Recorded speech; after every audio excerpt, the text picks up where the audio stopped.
মা হুয়ার রূহ, মুহাম্মদ আমাদেরকে বলে শোনাও রূহ কারে বলে, কেমন করে আসে, কেমন করে যায়, এ ব্যাপারে কি জানো বলো। 2 নাম্বার প্রশ্ন, মানহুম আসহাবুল কাহাফ, আসহাবে কাহাফ সম্পর্কে কি জানো। 3 নাম্বার প্রশ্ন, মান হুয়া যুলকারনাইন, যুলকারনাইন বাদশা সম্পর্কে কি জানো। আল্লাহর হাবিব সাল্লাল্লাহু আলাইহি ওয়াসাল্লাম বললেন গাদান উজিবুকুম, আগামীকাল বলে দেব। কি বললেন? সবাই বলেন উত্তরে কি বললেন? আগামীকাল বলে দেব। তো আগামীকাল সবাই এসে হাজির। বলো, 3টা প্রশ্ন রেখেছিলাম গতকাল, উত্তর বলো। আল্লাহর হাবিব সাল্লাল্লাহু আলাইহি ওয়াসাল্লাম বলতে পারলেন না, কারণ ওহী আসেনি। তিনি ছিলেন ওহী নির্ভর, ডিপেন্ডেন্ট অন ওয়াহি, dependent on revelation, guided by the ওয়াহি। তিনি এর পরের দিনে বললেন গাদান উজিবুকুম, আগামীকাল বলবো। এর পরের দিনে এরা এসে হাজির, উত্তর নাই। আল্লাহর হাবিব সাল্লাল্লাহু আলাইহি ওয়াসাল্লাম আবারও বললেন গাদান উজিবুকুম, আগামীকাল বলবো। এর পরের দিনে এরা এসে হাজির। এরকম 1 দিন 2 দিন 3 দিন নয়, টানা 15 দিন আল্লাহর হাবিব সাল্লাল্লাহু আলাইহি ওয়াসাল্লামের প্রশ্নগুলোর উত্তর করতে পারেন নাই। আল্লাহর হাবিব সাল্লাল্লাহু আলাইহি সাল্লামের নবুয়তি জিন্দেগিতে এত বিব্রতকর পরিস্থিতিতে তিনি কখনো পড়েন নাই। ইহুদিরা প্রতিদিন এসে হট্টগোল করে আর মক্কায় রটনা ছড়ায়, দেখো এই লোকটা যদি সত্যিই নবী হতো তাহলে তো উত্তর করতে পারতো, ঠিক কি না? যেহেতু উত্তর করতে পারে না, আসলে সে আসল নবী নয়, সে ভণ্ড নবী, মিথ্যা নবী। পড়েন না আউযুবিল্লাহ। 15 দিন পর আল্লাহ আয়াত নাযিল করলেন, ওয়ালা তাকুলান্না লিশাইইন ইন্নী ফাইলুন যালিকা গাদা ইল্লা আইয়াশা আল্লাহ। ও নবী, ভবিষ্যতের ব্যাপারে সামনে থেকে যখন আপনি ওয়াদা দিবেন, ওয়াদা দেওয়ার সময় ইনশাআল্লাহ শব্দটা মিলিয়ে দিবেন। সুবহানাল্লাহ পড়েন। আল্লাহর হাবিব সাল্লাল্লাহু আলাইহি সাল্লামকে শিখানোর মধ্য দিয়ে গোটা উম্মাহকে আল্লাহ শিখাই দিলেন যে ভবিষ্যতের কমিটমেন্ট যখন দিব, প্রমিস যখন দিব, প্রমিস দেওয়ার সময় কি বলবো? কি বলবো? আল্লাহর হাবিব সাল্লাল্লাহু আলাইহি সাল্লাম ইনশাআল্লাহ বলতে ভুলে গিয়েছিলেন। এজন্য 15 দিন, টানা 15 দিন ওহী আসে নাই। আল্লাহর হাবিব সাল্লাল্লাহু আলাইহি সাল্লাম একবার মসজিদে নববীতে ঢুকলেন, ঢুকেই দেখলেন সাহাবারা কথা বলছে। এক সাহাবী বললেন, আমার কাছে তো সবচেয়ে অবাক লাগে যে আল্লাহ তাআলা সর্বপ্রথম যে মানুষকে বানালেন ওনার নাম কি? সবাই পড়েন। তুমি মাটির আদমকে প্রথম সৃষ্টি করিয়া ঘোষণা করিয়া দিলে শ্রেষ্ঠ বলিয়া, তাই তো নূরের ফেরেশতা করে আদমকে সেজদা, ঠিক কিনা? তাই তো নূরের ফেরেশতা করে হে আদমকে সেজদা, সবার চেয়ে সম্মান দিলে মাটির আদমকে। আল্লাহু আল্লাহু তুমি জাল্লে জালালুহু, শেষ করা তো যায় না গে তোমার গুণগান। আল্লাহু আল্লাহু, সুবহানাল্লাহ পড়েন। এই সাহাবী বললেন যে আমার কাছে সবচেয়ে অবাক লাগে যে আল্লাহ তাআলা প্রথম মানুষ হিসেবে আদম আলাইহিস সালামকে বানালেন আর ওনাকে উপাধি দিলেন সফিউল্লাহ। আদম আলাইহিস সালামের উপাধি? উত্তর দিতে হবে আওয়াজ করে। আদম আলাইহিস সালামের উপাধি কি ছিল? সফিউল্লাহ। আল্লাহর হাবিব সাল্লাল্লাহু আলাইহি ওয়াসাল্লাম দূরে দাঁড়িয়ে শুনছেন সাহাবাদের কনভারসেশন। আরেক সাহাবা বললেন, আরে আমার কাছে তো এর চেয়েও বেশি অবাক লাগে যে তিনি মূসা আলাইহিস সালামকে বানিয়েছেন নাজিউল্লাহ। নাজিউল্লাহ, যে আল্লাহর সাথে না যা ইউনাজি, মুনাজাত করে, গোপনে কথা বলে, কালিমুল্লাহ। এটা অবাক লাগে যে আল্লাহ তাআলা কোনো মিডিয়া ছাড়া, ভায়া ছাড়া, মাধ্যম ছাড়া পৃথিবীর একটা মানুষের সাথে সরাসরি কথা বলবেন। আমার কাছে তো ওনার মর্যাদাটা সবচেয়ে বড় মর্যাদা মনে হয়, উনি নাজিউল্লাহ। আরেক সাহাবা বললেন, আমার কাছে তো এর চেয়েও বেশি অবাক লাগে সাইয়েদনা ইব্রাহিম আলাইহিস সালামের ব্যাপারটা, কারণ ওনাকে আল্লাহ তাআলা বানিয়েছেন খলিলুল্লাহ। তাহলে একজনকে পাওয়া গেল সফিউল্লাহ, আরেক নবীকে পাওয়া গেল কালিমুল্লাহ বা নাজিউল্লাহ, আরেক নবীকে পাওয়া গেল খলিলুল্লাহ। এই কনভারসেশন যখন আল্লাহর হাবিব সাল্লাল্লাহু আলাইহি ওয়াসাল্লাম শুনলেন, আল্লাহর হাবিব সাল্লাল্লাহু আলাইহি ওয়াসাল্লাম মসজিদে নববীতে প্রবেশ করে সাহাবাদেরকে বললেন, তোমরা যা বলেছো আমি সব শুনেছি, তোমরা যা বলেছো সব সত্যই বলেছো, ঠিকই বলেছো। আল্লাহ তাআলা একজনকে বানিয়েছেন সফিউল্লাহ, একজনকে বানিয়েছেন খলিলুল্লাহ, একজনকে বানিয়েছেন কালিমুল্লাহ। তবে জেনে রেখো আমি হচ্ছি হাবিবুল্লাহ, আমি Habibullah. The higher status, the highest peak of the status, সবচেয়ে উঁচু স্ট্যাটাস হচ্ছে আমার। খলিলুল্লাহ মানে আল্লাহর বন্ধু, হাবিবুল্লাহ মানে হচ্ছে আল্লাহর বন্ধু, কিন্তু খলিলুল্লাহ এমন বন্ধু যেই বন্ধু আল্লাহকে খুশি করার জন্য কাজ করে। আর হাবিবুল্লাহ হচ্ছে আল্লাহর এমন বন্ধু যেই বন্ধুকে খুশি রাখার জন্য আল্লাহ নিজেই কাজ করে। আল্লাহর হাবিব সাল্লাল্লাহু আলাইহি ওয়াসাল্লাম ছিলেন হাবিবুল্লাহ। চিল্লায় বলেন তিনি কি ছিলেন? হাবিবুল্লাহ। এত মর্যাদা, এত সম্মান, এত স্ট্যাটাস গোটা বিশ্বের দ্বিতীয় কারো আছে? আল্লাহর হাবিব সাল্লাল্লাহু আলাইহি ওয়াসাল্লামের নুরানি চেহারার মতো চেহারা পৃথিবীর অন্য কারো আছে? কোনো দিক দিয়ে আল্লাহর হাবিবের সাথে কোনো মানুষের কোনো ধরনের কম্প্যারিজন, তুলনা চলতে পারে না। Whether it's the fitness, whether it's the skin colour, whether it's the sound, whether it's the status, is out of any kind of comparison. তিনি সব ধরনের তুলনার ঊর্ধ্বে। As a father, as a teacher, as a commander, as a lawgiver, as a lawmaker, as a reformer of the society, Muhammad is the superman of the world. সুবহানাল্লাহ পড়তে পারলেন না? স্বামী হিসেবে, বাবা হিসেবে, নেতা হিসেবে, সমাজ সংস্কারক হিসেবে, নবী হিসেবে আল্লাহ রাসূল সাল্লাল্লাহু আলাইহি ওয়াসাল্লাম হচ্ছেন এই পৃথিবীর একজন সুপারম্যান। আল্লাহু আকবার। যার উপর একবার দুরূদ পড়লে 10টি রহমত নাজিল করে কে? 10টি গুনাহ মাফ করে কে? যিনি দুরূদ পড়ল তার স্ট্যাটাসকে 10 গুণ বাড়িয়ে দেয় কে? ওই হাবিব সাল্লাল্লাহু আলাইহি ওয়াসাল্লামের উম্মত হতে পেরে আমরা খুশি না বেজা? আমরা আল্লাহর রাসূল সাল্লাল্লাহু আলাইহি ওয়াসাল্লামকে আজকে জানার চেষ্টা করব কোরআনের আলোকে। ইনশাআল্লাহ পড়েন। আল্লাহর হাবিব সাল্লাল্লাহু আলাইহি ওয়াসাল্লাম এতটাই মর্যাদার অধিকারী, ওনার স্ট্যাটাস এত হাই, উনি যদি ওনার মুখ দিয়ে কখনো বলেছেন ইয়েস, ওইটা শরীয়তেও ইয়েস। উনি যদি মুখ ফসকে কখনো বলেছেন নো, মানে না, এটা শরীয়তেও না। তার মানে উনি হ্যাঁ বললে এটা হালাল হয়ে যায়, উনি না বললে এটা হারাম হয়ে যায়। উনি আঙ্গুল তুললে চাঁদ ভেঙে 2 ভাগ হয়ে যায়। উনি জমিন থেকে পা উপরে উঠালে আল্লাহর আরশের দিকে মেরাজে চলে যায়। উনি এমন নবী, উনারে বাদ দিলে ইসলাম থাকে না, থাকে?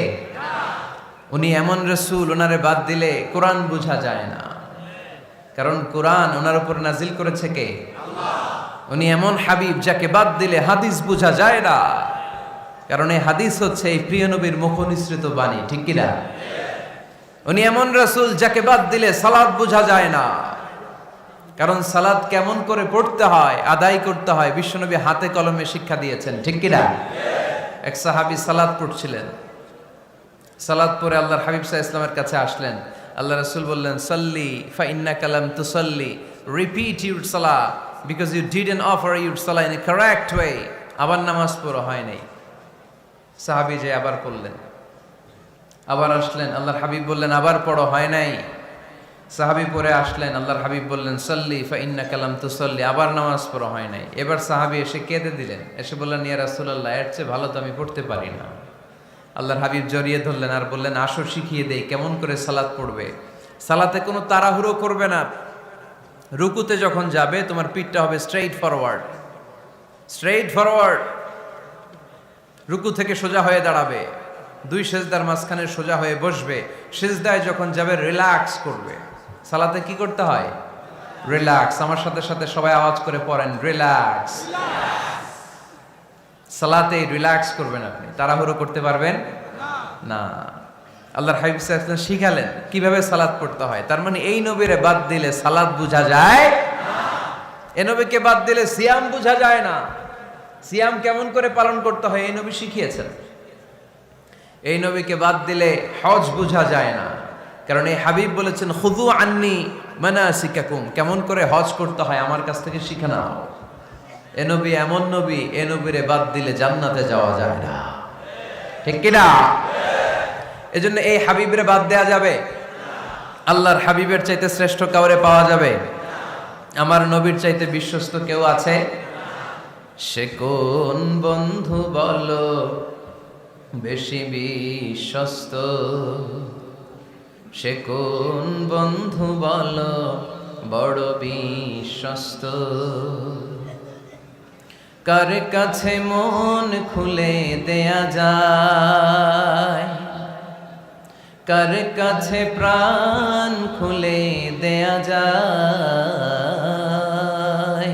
হওয়া যায় অতি আশ্বস্ত। তার নাম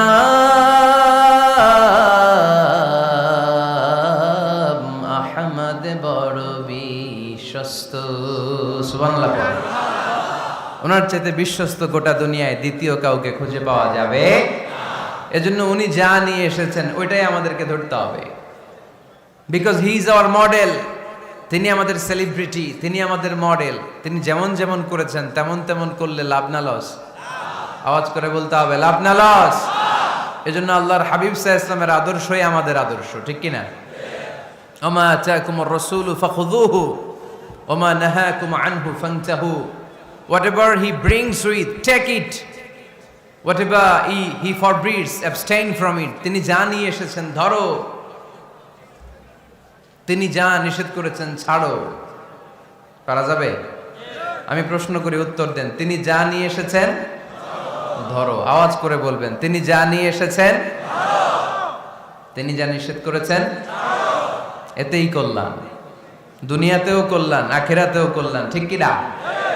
যা নিয়ে এসেছেন এতে বারাকাত, যা নিয়ে এসেছেন এতে কল্যাণ, যা নিয়ে এসেছেন এতে রাহমা। যেটাই নিষেধ করেছেন ওটার মধ্যে গজব, ঠিক কি না?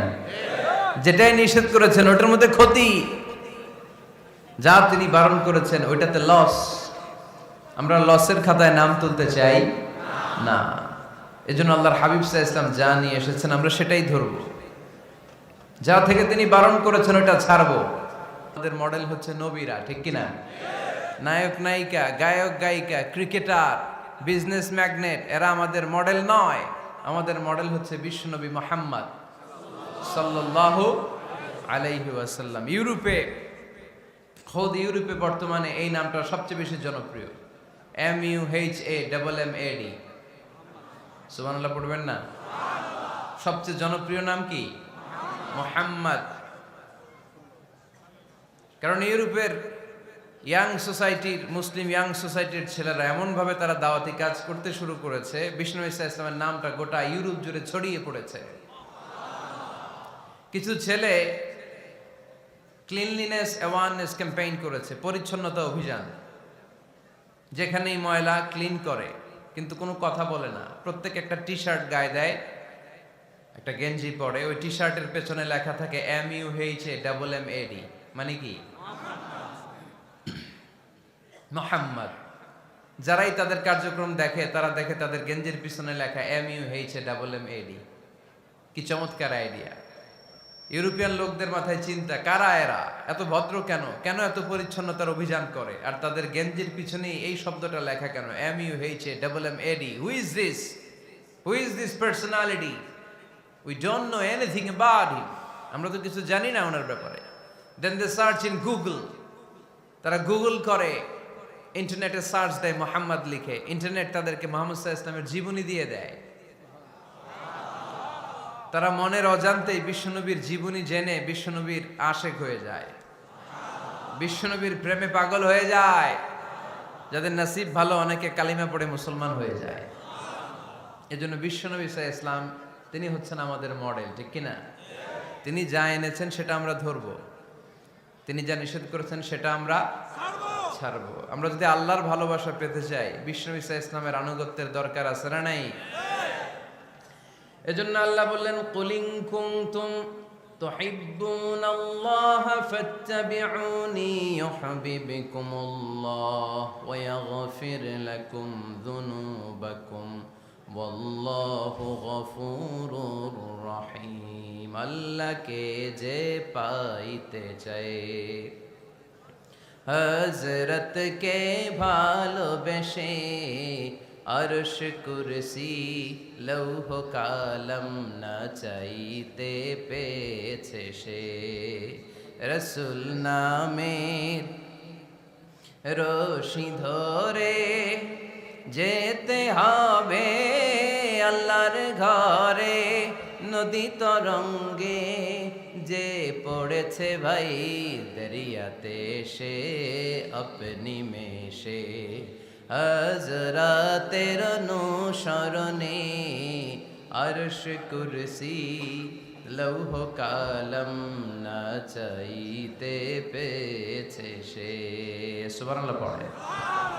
এজন্য আল্লাহর হাবিব সাল্লাল্লাহু আলাইহি ওয়াসাল্লামের ভালোবাসা আমাদের অন্তরে থাকার দরকার আছে না নাই? আনুগত্যের দরকার আছে না নাই? তাহলে আল্লাহর ভালোবাসা পাওয়া যাবে, ঠিক কি না? আজকে আমরা কোরআনের আলোকে আল্লাহর হাবিব সাল্লাল্লাহু আলাইহি ওয়াসাল্লামকে চিনব। আমরা কোরআন থেকে জানার চেষ্টা করব তিনি কেমন ছিলেন। কেমন ছিলেন আমার প্রিয় রাসূল? কোরআনুল কারীম থেকে যদি আমরা বিষ্ণু ঈসা ইসলামের পরিচয় জানতে চাই, কোরআন সর্বপ্রথম আল্লাহর হাবিবের যে পরিচয়টা আমাদেরকে দিবে, কোরআন বলবে তিনি হচ্ছেন রাসূলুল্লাহ। আমাদের প্রিয় নবীর সবচেয়ে বড় টাইটেলের নাম কি? রাসূলুল্লাহ। সবাই আওয়াজ করে পড়বেন, টাইটেলটার নাম কি? পৃথিবীতে এর চেয়ে বড় টাইটেল আছে? এমপি বলেন, মন্ত্রী বলেন, যাই বলেন না কেন, ধনকুবের বলেন, রাসূলুল্লাহর উপরে কোনো টাইটেল নাই, ঠিক কিনা? কেউ চাইলেই রাসূলুল্লাহ হতে পারে না, হতে পারে?